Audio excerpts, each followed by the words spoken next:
हिंदीच्या शासन निर्णयाच्या विरोधामध्ये सर्व विरोधी पक्ष एकवटले आहेत। हिंदीच्या सक्तीच्या शासन निर्णयाच्या विरोधामध्ये आज शिवसेना उद्धव बाळासाहेब ठाकरे यांचा पक्ष राज्यभरात आंदोलन करणार आहे। आज दुपारी 3 वाजता राज्यभरामध्ये हिंदीच्या जीआरची होळी केली जाईल। आझाद मैदानावरती स्वतः उद्धव ठाकरे यांच्या उपस्थितीत शासन निर्णयाची होळी केली जाईल।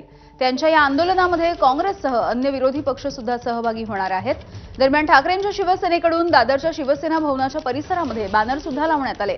हिंदी सक्तीच्या सरकार निर्णयाची होळी करूया, मराठी माणसाच्या एकजुटीची ताकद दाखवूया असा मजकूर बॅनरवरती लिहिण्यात आला आहे।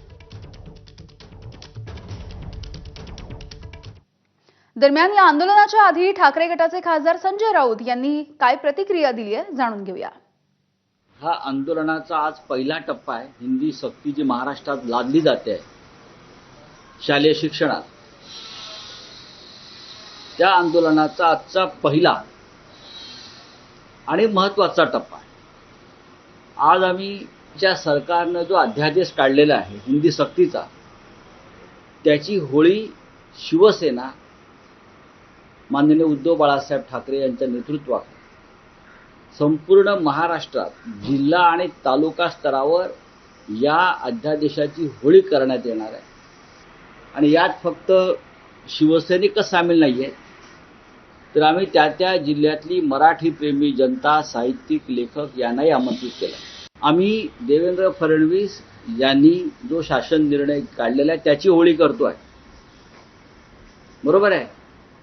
आणि गेल्या 3-4 वर्षामध्ये हे झोपले होते का? मग नवीन आदेश का काढला? जर पहिला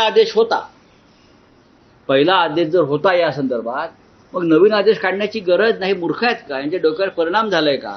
जीआरवर जीआर कोणी काढत नाही। मी काय शासनात कधी नव्हतो, पण मला शासन कसं चालतंय माहिती आहे। आमचं कसं चालतंय आणि तुमचं कसं चालवताय। आमचं शासन चाललं आणि तुमच्या गुंड टोळ्या अंडरवर्ल्ड चाललेलं आहे राजकारणात। आताची एक ब्रेकिंग बातमी बघूयात। मनसेचे नेते प्रकाश महाजन हे सध्या